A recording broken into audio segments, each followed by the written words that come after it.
a giant screen, curtains, and young people. Hi. So, hold on. We'll just hold that. So, I have to talk a little bit about what Michelle just said. It just grinds my gears, you know what I mean? Because talent is nebulous. It is ethereal. It doesn't even exist. If you look in the phone book under talent, you're not going to find anything. And it's like, I mean, I know they don't even make phone books anymore, but hold on, watch this. This is really weird. Then it just stays right there the whole time. So I was on RuPaul's Drag Race. No, I feel like we're on the different pages. We'll get on the same page later. I was on RuPaul's Drag Race, and I don't know why. I don't know why I did it. And I don't know why I'm here, but I don't ask why. Because I just say yes. I say yes to life, and I know that sounds cheesy, because it is cheesy, but the thing is, I used to live in a little, a shoebox, that's like a metaphor, a small place, and I would talk to people, and I would just and, it was tough. I didn't have sex until I was 30, and then when I did, I didn't like it. It was too late, and, oh my God, have you ever had, listen, when you wait till you're 30, and part of my emotional insecurity involves me clutching the microphone just and when you wait till you're 30 to have sex.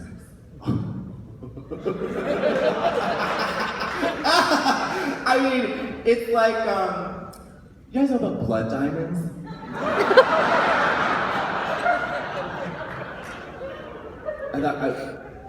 It wasn't exactly related, but I guess if you want, we could talk about, I know we're not going to talk about blood diamonds, but it's just hard. It's hard to, it's hard, it's painful. It involves a lot of just twisted, complicated feelings, and by the end of it, it's just like, everybody's dead. It's dead. Everyone's dead, and yeah, there's this big, beautiful, glimmering, shiny thing that's actually totally devoid of value, and that's sex in your 30s. It just doesn't mean anything. It doesn't mean anything, and like they say, 30s is really when you start to get it figured out. Not for drag queens though, because we don't ever really go past 14.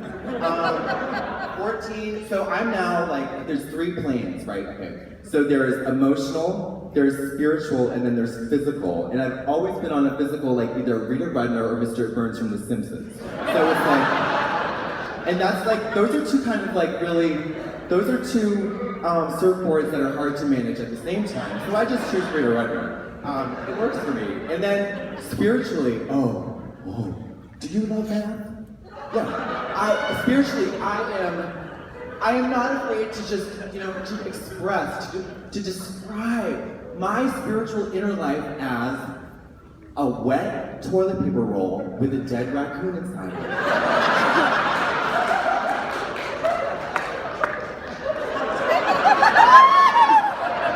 Because, look and listen. When we live our lives, we learn how to look, and we learn how to listen. And if you look, you can't fit a dead raccoon inside just a wet toilet paper roll. It doesn't make any sense. That's the key. That's the key. So I do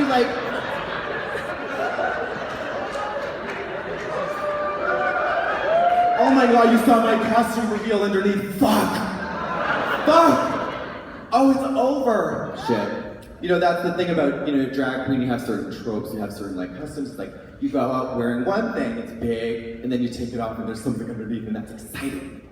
But, I mean, it's not really, I guess it's if you go out with this giant thing on, you know what's underneath, and it's gonna be something shiny, maybe with fringe, and, that's great and everything, but I'm still holding out hope. I'm still, I still want to believe in that corner of my mind that, Cheryl Ann Davenport Dupree is gonna whip off that ruffle coat and there's gonna be 14 dead babies, stapled to her fucking corn and festering shingle, leprous, disgusting, saggy, loose skin, and I just always say, oh!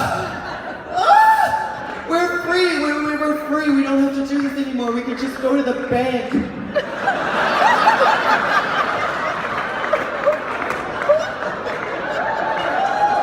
I don't know. Oh, this is like a good space to stand. I had not seen the stage. If I just stand like this. I had not seen the stage prior to tonight, and I guess I'll stay here. And that's risky, you know, as a live entertainer, as someone who never, ever left the house unless there was like something real good, like really good ice cream somewhere, or, and I took a chance, and this is really dynamic. So I started doing drag as a character from Russia. I don't know why. Russia's not any better than any other place. It's certainly worse than some. But it's really interesting because it's huge. The people all kind of look the same, except there are others that don't, I guess. So, but there's a Russianness, and I'm not a sociologist. Of course, I'm not. I don't ever want to be one. But there's a Russianness about Russian people that I find just fascinating. I have to tell you, I wore these shoes. It's a mistake. We're gonna move on. But there's this, I don't know, there's something I connected with. It's like, this is it. In this scenario, my grandmother's Russian. I'm not Russian at all. So, I will never forget what my grandmother said to me just, seconds before she wheezed her last fetid breath into the atmosphere. She said, in Russia, no one expects to be happy.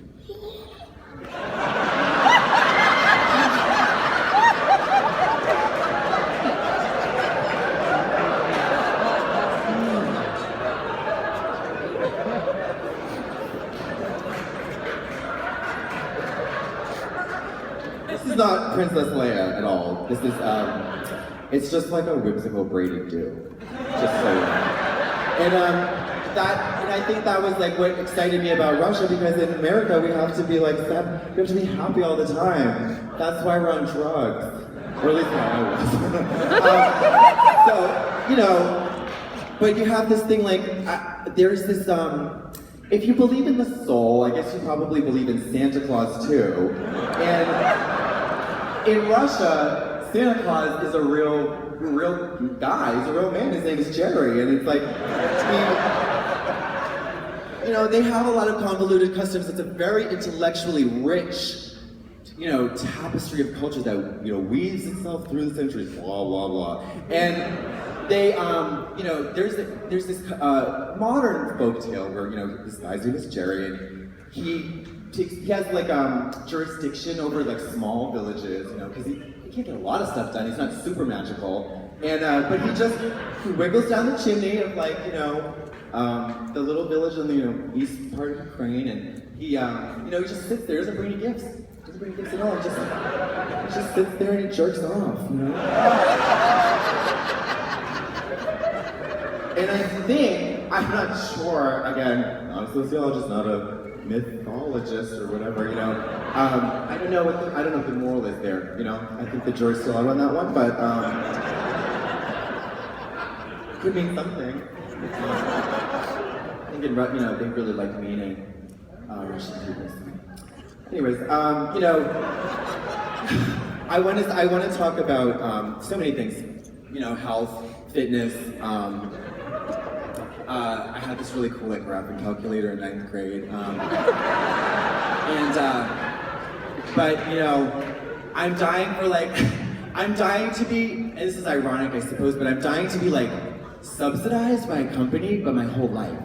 Like I want to be like on a micro level advertiser. Do you know what I'm saying? Like I want to like weave in conversations about my Dyson vacuum. Like I want to subtly, you know what I mean? Like subtly, I want to be like a grassroots intellectual influencer, and I'm paid by these companies to do that. And I think the great thing that it will finally provide the last bit of alienation from society that I'm looking for. Do you know what I mean?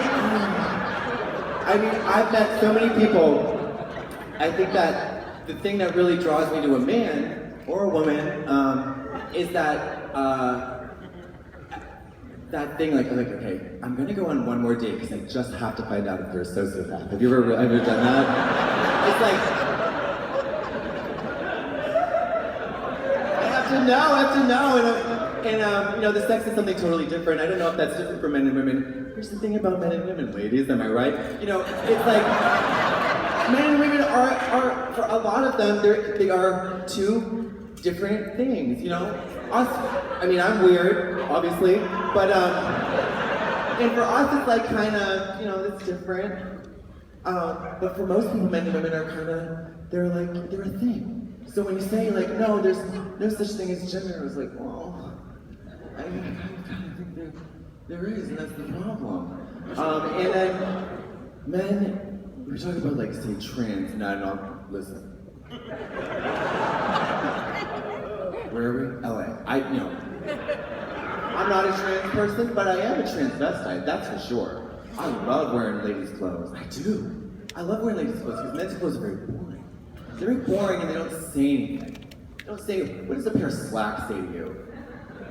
I don't know. Like, meet me at 4 by the Winter River Country Club because I think I want to get a highball with Jack, but I don't know, Jack's been weird lately, so I guess I don't know what that means. Like, I make this little ensemble and I think it says, stuff my fucking pussy with firecrackers because we're gonna fucking paint the town blood orange and we're not gonna stop until regimes are overruled by the power of the juices exploding from my just mangled vagina. I don't know why I got into a lot of sexual terrorism has always been something I kind of like go back to as a theme, but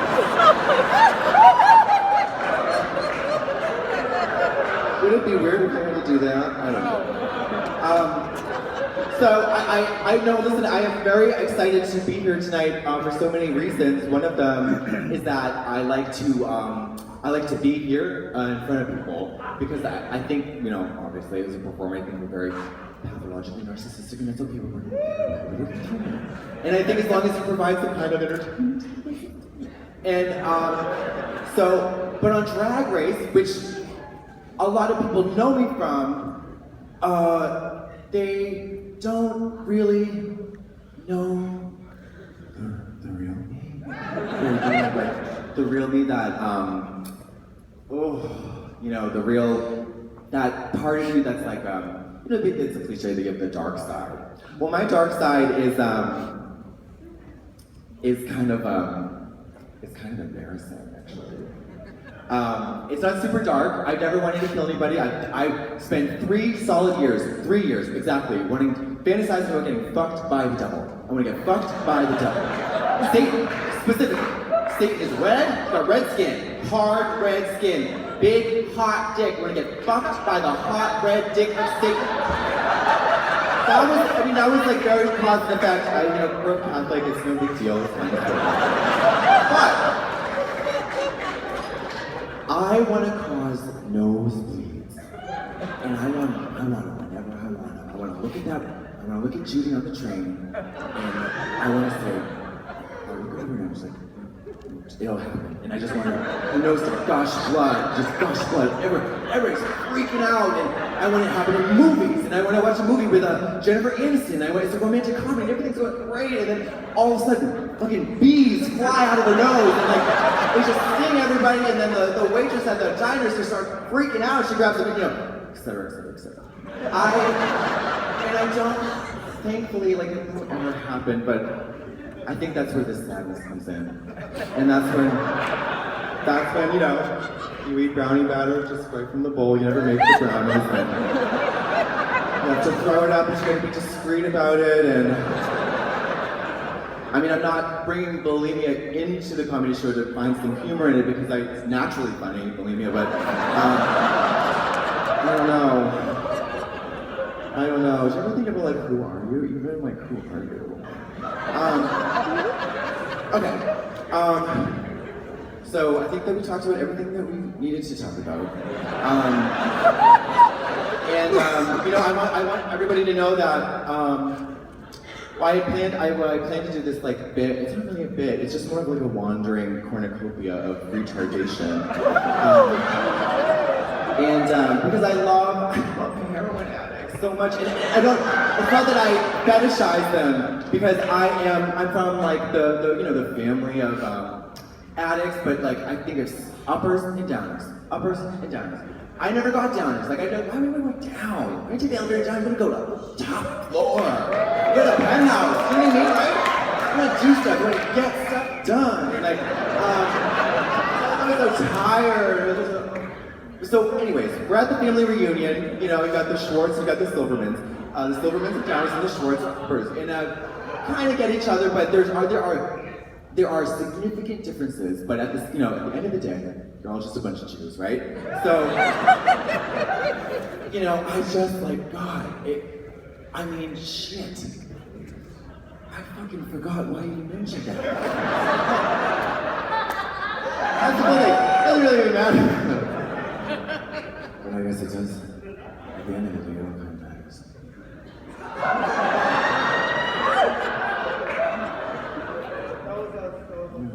Anyway, so, ISIS, Boko Haram, I'm not getting female genitally mutilated today, and I find gratitude in that, you know what I mean? I have to.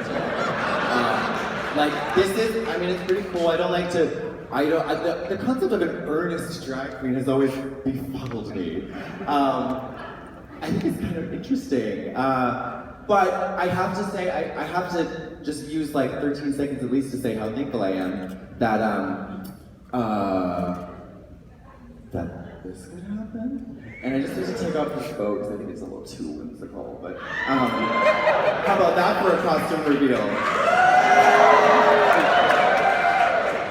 That's the thing, when normal people, whatever that is, non-drag going folk, see a drag queen, they're like, well, what's so good about it? Gives you pause, doesn't it? What is so good about it? She's not singing. Not even really dancing, I suppose. Definitely still looks like a man. What is so gosh darn good about that? I don't know, you tell me.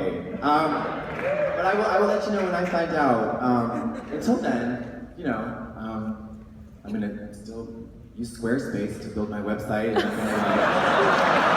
I'm gonna relax in those fallen brain sheets because let me tell you, that Egyptian carpet is so fucking comfortable. And I wouldn't get up here and tell you some stupid shit about some sheets.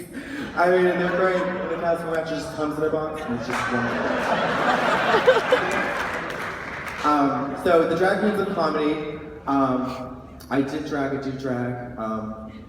Drag queen, I am that, and I don't think of comedy as comedy. I like to just tell the truth.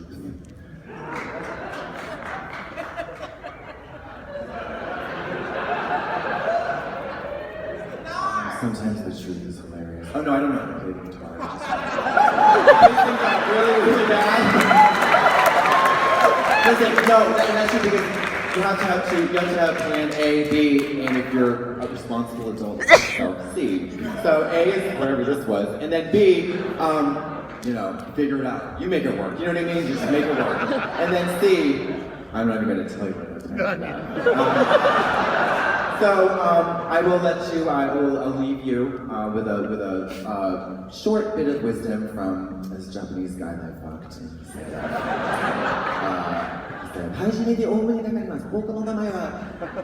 Which is weird because it just introduced himself as my drag character. So,